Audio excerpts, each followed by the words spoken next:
Well, the #2 al-Qaeda leader has been declared killed by a drone strike on the Pakistani border. According to government officials, under Obama's CIA drone strikes, they've killed 15 of the most important players in al-Qaeda, while Bush has toppled 16 top leaders in the organization. Problem is, the threat of al-Qaeda seems to be ever expanding. After 9/11, they were primarily based in Afghanistan, Pakistan, and Sudan, which has led to drone strikes in those regions. In recent years, al-Qaeda's influence has reportedly sprung up more in Yemen and Somalia, which has led to more drone strikes there, and Mali may be next on the list. So with all these important leaders of al-Qaeda being taken out, are the drone strikes doing their job of eliminating dangerous terrorists? And as a result, is America safer because of them? Scott Horton, contributing editor for Harper's Magazine, joined me earlier today. I first asked him if these drone strikes have killed one terrorist to have another one just pop up in its place. Well, I think in part it's because of their organizational structure. Of course, you take out the #3, and the new person is going to become #3. So you have something of a whack-a-mole game here. But I think in the past there's been some skepticism about people described as being senior figures. But I would say that's not the case with al-Libi, the person who was taken out today. I mean, he has been the subject of extensive profiles in the media, a special article in the New York Times, for instance, and he's been profiled by a number of other people, Peter Bergen at CNN.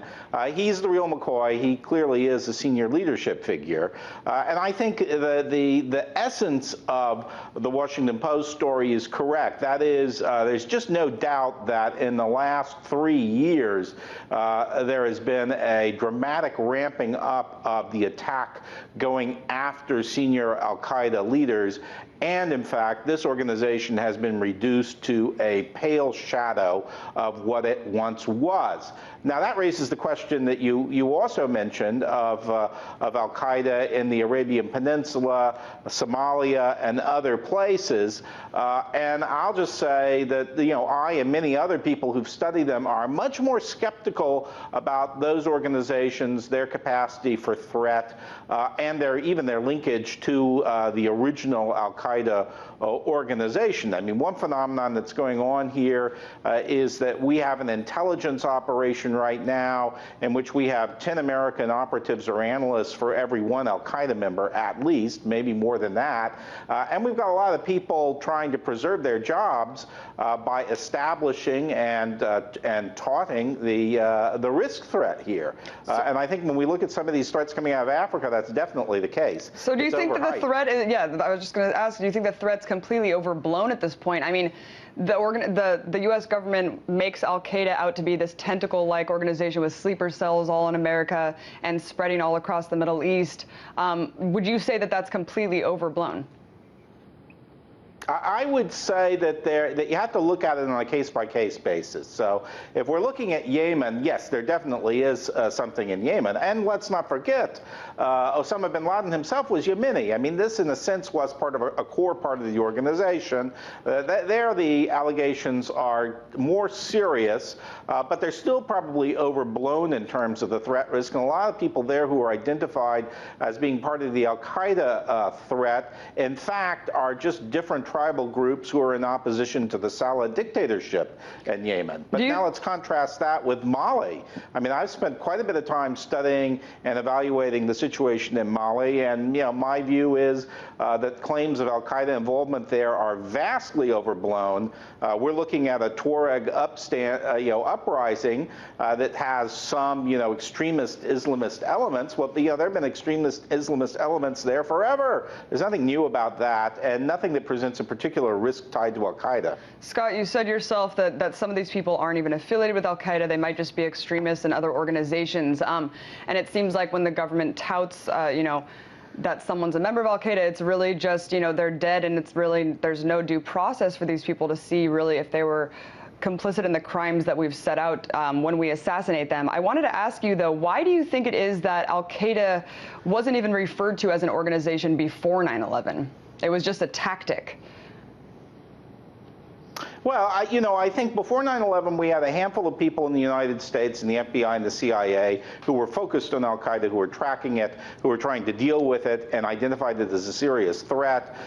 It didn't get that sort of higher level political attention, not even after the USS Cole attack. That only came after 9/11. So I think in part that's sort of a domestic political situation. It was literally never even referred to, though. It was literally never referred to in the FBI as a group. But Scott, I wanted to ask you really quickly, every time there's a new al-Qaeda leader taken out, it seems like there's a Pentagon official right there in the mainstream press saying this is exactly why we need these drone wars. Do you think that they're just touting these just to continue to justify Obama's drone wars? Well, I think there's a problem. I mean, look, we really have a question of balancing tactics versus strategies here. And I think when you look at what's going on, particularly in Pakistan and Yemen, it seems like a lot of strategies, a lot of tactics in search of a strategy. We still don't have a strategy because drones are a good tactical device. They can be used effectively to deal with terrorists in isolated conditions, certainly in conditions like you have in Pakistan and Yemen, but the broader strategic concern has to be not just eliminating them, but also eliminating the breeding grounds, so to speak, their ability to recruit, and also the risk of deterioration in relations between the U.S. and the governments involved. I mean, particularly, we've seen a meltdown in U.S. relations with Pakistan over the last couple of years. It's very dangerous. And Panetta just came out today and said that we're actually at war officially with Pakistan. And people have told reporters there, people on the ground have said, you consider al-Qaeda terrorists, we consider drones terrorism. I mean, you're saying that drones can be used in a good way, but I mean, do you think that it's really helping the war on terror to fight terror with terror?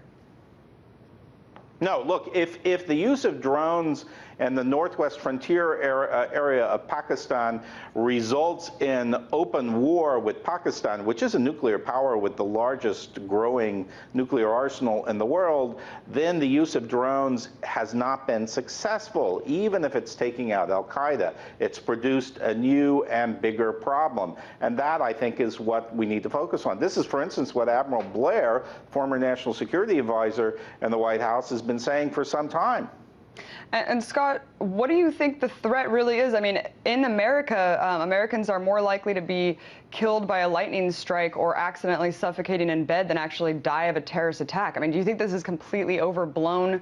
Should we even be focusing on this loose affiliated group in the Middle East as a threat to our nation? Frankly, yes. If you look at the quadrennial defense report that's in preparation now, you look at the tactical analyses that are coming out of the CIA, it's clear that notwithstanding this political rhetoric, our own intelligence community and our own defense community no longer view this Islamic terrorist threat as the principal security risk to the United States. They're looking elsewhere, and in fact, you'll find al-Qaeda slipping off the list of the top 5 threats. So it's captured the attention of the American media and American politicians, but the people who are really serious about the subject no longer view it as a prime concern. Very interesting. Thanks so much for joining us, Scott. That was Scott Horton, contributing editor for Harper's Magazine.